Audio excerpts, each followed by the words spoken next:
और विस्तार से खबरें देखते हैं। बात करेंगे झारखंड की आज की सबसे बड़ी खबर की। जी हां, लातेहार में टाना भगतों ने टोरी रेलवे स्टेशन के पास रेलवे ट्रैक को पिछले 15 घंटों से जाम करके रखा हुआ है, जिसकी वजह से इस रेलखंड पर ट्रेनों की आवाजाही पूरी तरह से बाधित है। कई ट्रेनें जहां तहां फंसी हुई हैं, मालगाड़ियां भी जहां तहां रुकी हुई हैं। 2 सितंबर को पुलिस ने प्रदर्शन कर रहे कुछ टाना भगत को हिरासत में लिया था, लेकिन फिर शाम में टाना भगत थाने से निकले और रेलवे ट्रैक को जाम कर दिया। प्रशासनिक अधिकारियों ने टाना भगतों को समझाने की कोशिश की, लेकिन वो अपनी मांगों पर अड़े हुए हैं। टाना भगतों ने इलाके में कोलियरी को बंद करने की मांग की है। उनका कहना है कि यहाँ की खनिज संपदा बाहर जा रही है, लेकिन यहाँ के लोग जो है वो भूखे मर रहे हैं। 2 तस्वीरें भी आपके सामने आप देख सकते हैं किस तरह से आंदोलन पर डटे हुए हैं टाना भगत। 2 सितंबर को दरअसल आंदोलन कर रहे कुछ टाना भगतों को पुलिस ने हिरासत में लिया था। उसके बाद 16 घंटे से लगातार रेल ट्रैक को जाम करके रखा हुआ टाना भगतों ने। वहीं डाल्टनगंज की तस्वीर आपके सामने, जहां पर राजधानी एक्सप्रेस फंस गई, रुकी हुई थी वहां पर लगातार, और उसके बाद वैकल्पिक व्यवस्था यात्रियों के लिए की गई। बस से उनको उनके गंतव्य तक छोड़ा गया।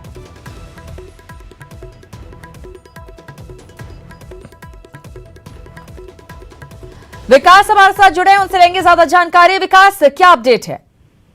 जी श्रीरंधा, मैं आपको बता देना चाहूंगा कि विगत कल शाम से ही टाना भक्तों ने जो लातेहार जिले का टोरी जंक्शन है वहां पर उन लोगों ने अप और डाउन दोनों रेल लाइन को बाधित पिछले 18 घंटे से भी ज्यादा वक्त से करके रखा है। और जिला प्रशासन, पुलिस प्रशासन के लाख प्रयास के बाद भी वह अपने मांगों पे अड़े हुए हैं।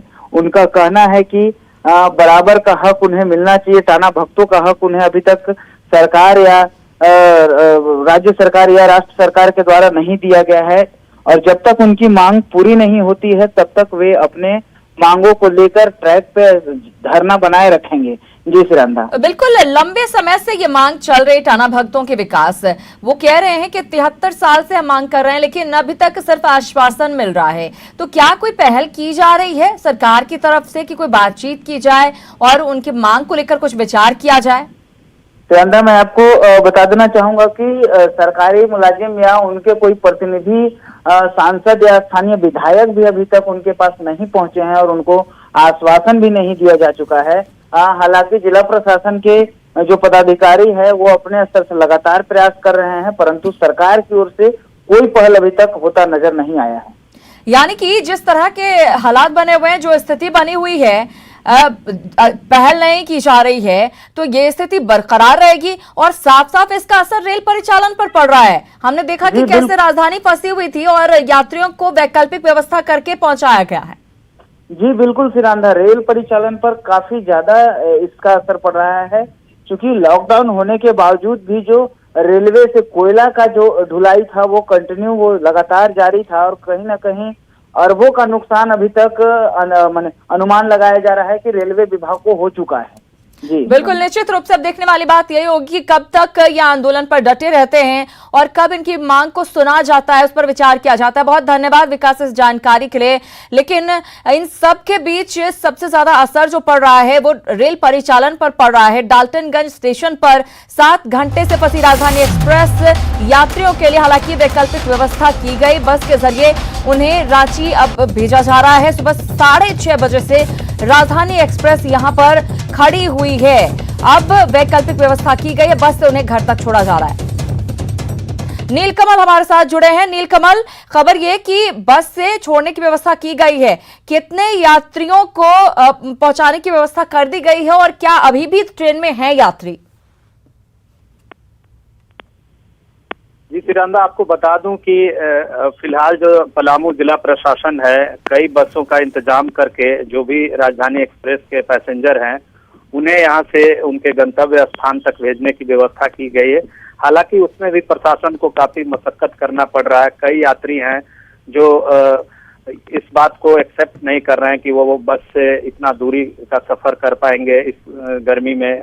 करके रांची का जो सड़क है वो पूरी तरह से खराब है, तो उसको भी समझाने में प्रशासन के लोग लगी हुई कि ट्रेन जाने में भी काफी समय लगेगा, कोई निश्चित नहीं है। चूंकि टाना भक्तों का आंदोलन लगातार जारी है, इसको लेकर के थोड़ी सी पलामू प्रशासन को मशक्कत करनी पड़ रही है। उपायुक्त शशि रंजन खुद डाल्टनगंज स्टेशन पर मौजूद हैं, वो यात्रियों से बात कर रहे हैं, उन्हें समझाने की कोशिश कर रहे हैं। बिल्कुल, अब देखने वाली बात यही होगी कि अब यात्रियों को कैसे मनाया जाता है।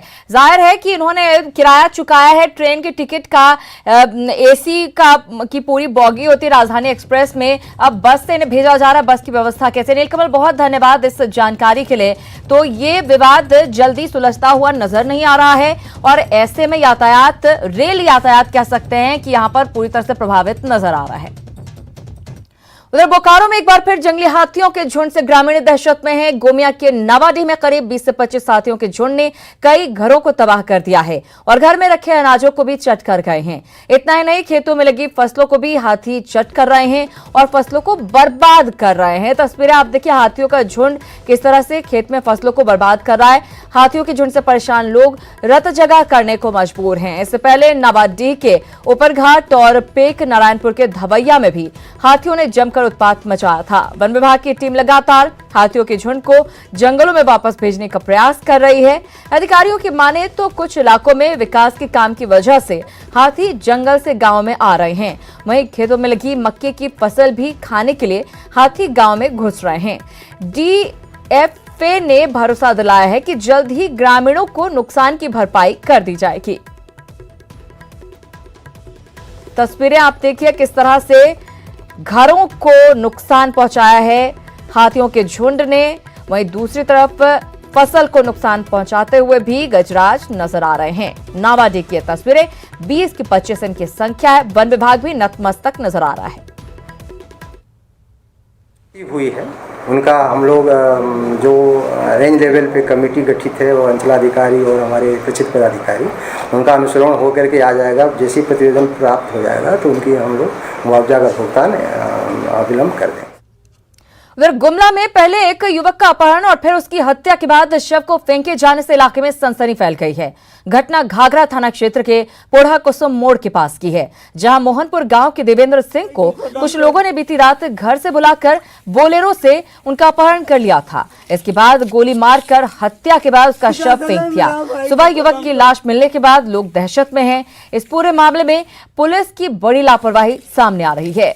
मृतक के परिजनों के मुताबिक कुछ दिन पहले अपराधियों ने युवक की नाबालिग बहन को अगवा कर लिया था, जो काफी खोजबीन के बाद मिली थी। इस संबंध में थाने में एक केस दर्ज कराए जाने के बाद आरोपियों की तरफ से लगातार धमकी दी जा रही थी, जिसको लेकर परिवार ने पुलिस से सुरक्षा की गुहार भी लगाई थी, लेकिन पुलिस वालों ने उसे फटकार कर भगा दिया था और कार्रवाई के नाम पर नजराना मांगते थे। युवक की हत्या के बाद एसडीपीओ ने जांच करवाकर कार्रवाई का भरोसा दिलाया है। मेरा भाई को सच अच्छा लड़का है, तुम लोग झूठ मूठ को फंसा रहा है उसको। अब सर जब दूध रात से हम लोग बेटी बहन को रखेगा तो सर, और घर में धमकी देगा तो हम लोग क्या करेंगे सर उस जगह?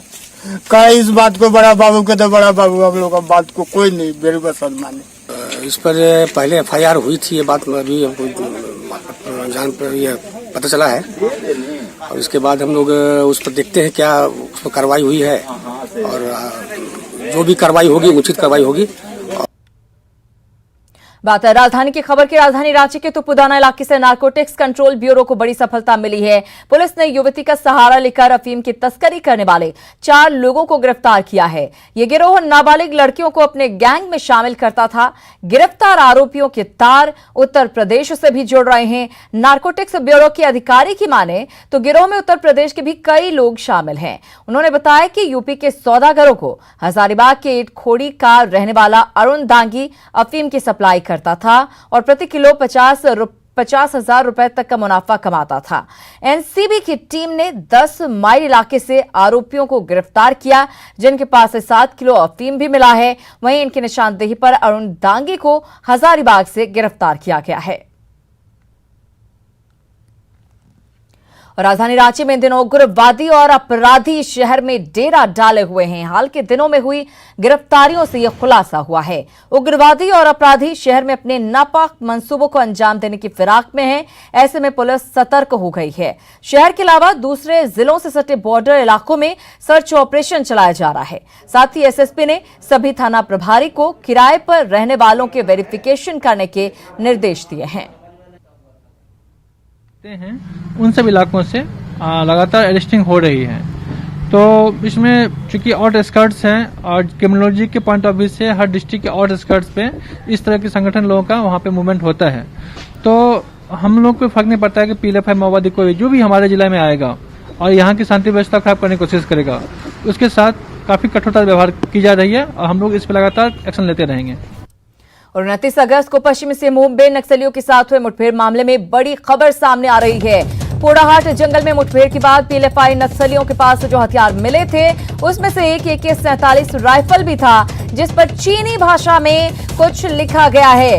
इसको लेकर बड़ा सवाल खड़ा हो गया है कि क्या नक्सलियों के संबंध चीन से हैं या फिर वहां से नक्सलियों को हथियारों की सप्लाई हो रही है। आखिर झारखंड के नक्सलियों तक चीन के घातक हथियार और विस्फोटक कौन सप्लाई कर रहा है, ये सवाल उठ रहे हैं। इन तमाम पहलुओं पर अब जांच शुरू हो गई है। हालांकि चाईबासा एसपी इंद्रजीत मेहता ने जांच का हवाला देकर फिलहाल कुछ भी कहने से इनकार कर दिया है। 47 के संदर्भ में अभी हम लोग जांच कर रहे हैं कि वह किस प्रकार से पीएलएफआई के नक्सलियों तक पहुंचा। इस पॉइंट पर ये कहना कि ये किस स्थान से किनके द्वारा और किस प्रकार से आया है, ये अभी जल्दबाजी होगी, हम लोग इस निष्कर्ष पर नहीं पहुंच पाए। उधर गोड्डा में एक प्रेम कहानी का दुखद अंत हो गया। मुफस्सिल थाना क्षेत्र के कनभारा गांव में एक प्रेमी युगल से शादी के कुछ ही दिन बाद जहर खा लिया, जिससे प्रेमी की मौत हो गई, जबकि प्रेमिका अस्पताल में जिंदगी की जंग लड़ रही है। बताया जा रहा है कि बीए के छात्र विकास और गांव की ही 9वीं क्लास की छात्रा एक दूसरे से प्यार करते थे। मंगलवार को दोनों ने शादी रचा ली, लेकिन लड़के के माता पिता को यह बात नागवार गुजरी, जिसके बाद दोनों को घर से निकाल दिया और घर में ताला लगाकर कहीं चले गए। घर वालों के इस व्यवहार से आहत दोनों ने कोल्ड ड्रिंक में जहर मिलाकर पी लिया। हालांकि ग्रामीणों ने जब दोनों को बेहोशी की हालत में पाया तो अस्पताल लेकर पहुंचे, जहां इलाज के दौरान विकास की मौत हो गई। वहीं प्रेमिका का अब भी इलाज चल रहा है। के खिलाफ शादी किए, इसके बाद लड़का अपना घर ले गया, उसका परिवार नहीं दिया तो लड़का अपना खेत ले जा करके दोनों जहर खा लिए, सो गई हुई। लड़का जो है वो मृत घोषित कर दिया गया है और उसके गार्जियन आए हुए हैं। हम लोग अपना उनसे फर्द बयान ले चुके हैं और अंतिम परीक्षण की कार्रवाई की जा रही है। कोरोना मरीजों की मौत के बाद शव को घर पहुंचाने के लिए निजी एम्बुलेंस अब मनमाना भाड़ा नहीं वसूल सकेंगे। स्वास्थ्य विभाग द्वारा जारी गाइडलाइन के मुताबिक सर्विस चार्ज 500 रुपए, ड्राइवर के पीपीई किट के लिए 700 रुपए, एम्बुलेंस के सैनिटाइजेशन के लिए 200 रुपए और 10 किलोमीटर की दूरी के लिए 500 रुपए तय किए गए हैं। यानी 10 किलोमीटर के लिए अधिकतम 1900 रुपए लिए जा सकेंगे। वहीं 10 किलोमीटर से ज्यादा दूरी होने पर प्रति किलोमीटर 9 रुपए चार्ज वसूला जाएगा।